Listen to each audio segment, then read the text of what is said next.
Let me tell you something you already know. The world ain't all sunshine and rainbows.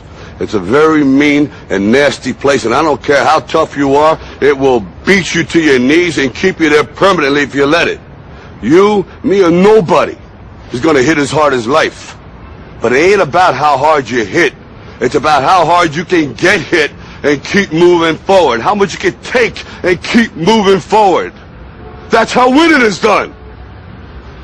Now, if you know what you're worth, now go out and get what you're worth. But you gotta be willing to take the hits and not pointing fingers saying you ain't where you want to be because of him or her or anybody.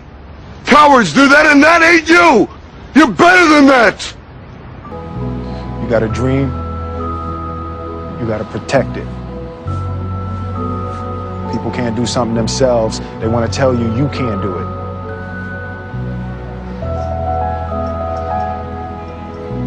You want something, go get it. Period. This is exactly how this works. All right. So you've got these big Fortune 500 companies, household names, companies with household names, right, that spend, they have a lot of money allocated to advertising. And you see this every day. You turn on your TV, you see advertising. You turn on the radio, you hear advertising. Print magazines, all this stuff. Well, these companies have big advertising budgets, and they allocate it in different places. One of the places that they allocate it is to the internet. They have a large portion of their budget set aside to advertise online. And so what I did was I went to them and I said, look, would you pay me to advertise for you? Would you pay me if I send you a customer? And they said, yeah, it made sense. Think about it. They pay me only if I send them a customer. It's results-oriented. Right. It's performance-based. It made a lot of sense to them. Instead of paying to be seen, they're paying for customers, right? So they allocate a large portion of their budget to advertising this way. And what I do is I go promote these companies. I don't have to work against them. I don't have to build a business and try to compete with these monster companies. I work with them. They've already got it going. Right. I'm helping them. I send them customers, and in turn, they send me a check. They pay me for sending them customers. So they're elated, you know, when they get a new customer, they're excited. They don't mind paying me. So my rich dad said, in the world of business, there's E's, and E's stand for employees. An employee, he says, you can always tell who they are by their core values. And what the employee, whether the president or the janitor of the company, will always say the same words. The words are, I'm looking for a safe, secure job with benefits. That's what makes them an employee, because their core values are security. The other one of the four is the S, or the small business owner or the self-employed. And again, their core values will cause them to use the same words, which are, if you want it done right, do it by yourself. S means they're also solo. They're generally one-person act, or they operate by themselves. On the right side of the quadrant are the B's. And what Rich Dad said the B stood for was big business, or like Bill Gates. Forbes defines big business as 500 employees or more. And their words are different. They say, I'm looking for a good system, a good network, and the smartest people I know to help run my business. So they're unlike the S. They don't want to run the company by themselves. They want smart people to run their companies for them. And then the fourth of the quadrant is the I, and I stands for investor. These are people who have money work hard for them. These people are people who have people work hard for them. And these are the people that work hard for the rich here. So early on in my life, it was my poor dad who always said to me, you know, Robert, go to school and so get a high-paying job. And so my poor dad's core value was to be an employee. He wanted job security, promotions, a steady paycheck, and all this.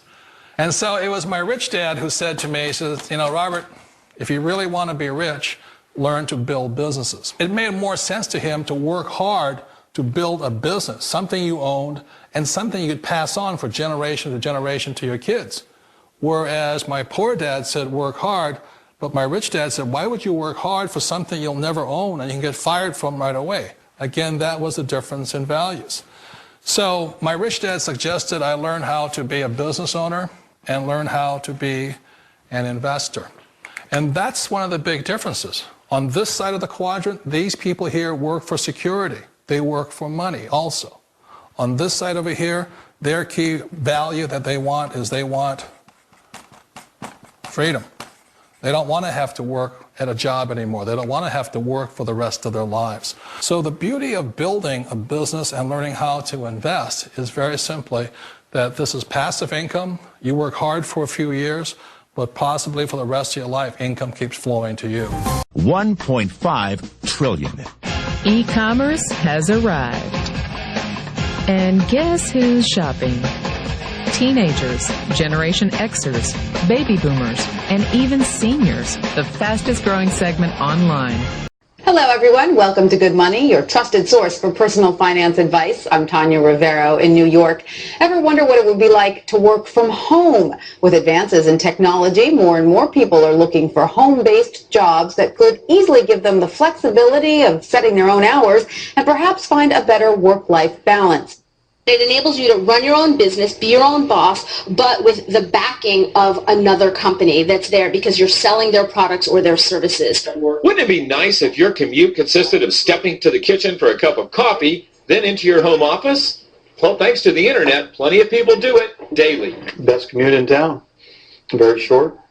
Takes me about 30 seconds. We get to choose our own hours. It allows me to have the flexibility to do things with my wife and my daughter. So there are real work-at-home jobs out there. There is opportunities to work at home. You just need to find out what type of an opportunity you're best suited for and research it and pursue it. For Money Talks, I'm Stacy Johnson.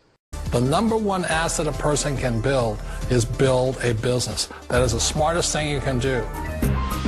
Years ago, I decided not to follow the corporate ladder simply because, again, it was values. You know, my poor dad always said, go to school and get a high-paying job with the government or a big corporation. But my rich dad said, why would you work so hard at something you'll never own? You can't sell your job. You can't pass it on to your kids. So to me, it never made any sense. It made more sense to build my own business and hire other people. The other reason is that you really don't have much control if you're in the corporate ladder world. For example, you can get fired at any time. Or today we have what's called M&As, or mergers and acquisitions, where another company buys another company. So you could be a great employee, but the company that buys your company just fires you. Wait a minute. This sounds too good to be true. Like one of those get-rich-quick schemes. It's not a get-rich-quick formula. You don't just do it overnight. It takes time.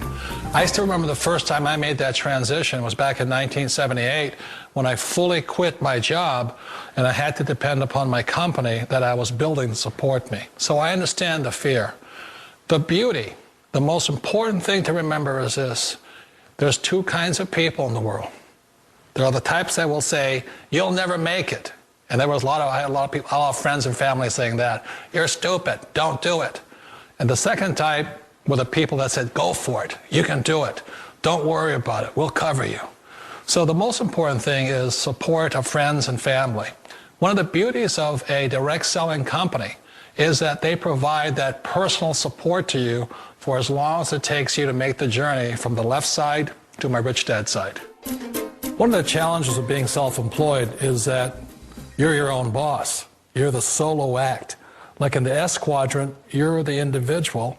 You do it on your own. Whereas in the B quadrant, you're a team player. You have to depend upon your team and count on your team. So the problem with being an S is that, let's say you're in a traffic accident, there goes your income. And let's say you get older and you haven't set enough money aside to retire on, that means you'll probably have to work for the rest of your life because you don't have anybody else to fall back on, not a team to count on. So one of the problems with the S, although most people say it's the most satisfying of all work, it is a solo act, and you're totally on your own. Personally, I'd rather be a member of a team. If they can count on me and I can count on them. We all know the world has changed, but sometimes the hardest thing to change is ourselves. And being an old guy, I sort of know the older I get, I sometimes get more set in my ways. And I think that's one of the things that a direct selling business offers people, why it's the perfect business. They allow you to take your time to make the mental, emotional, and physical changes required to move from the left side to the rich dad side. I think that's a big thing. It's a very gracious, it's a very elegant way, it's a patient way of supporting you in making the changes of your life.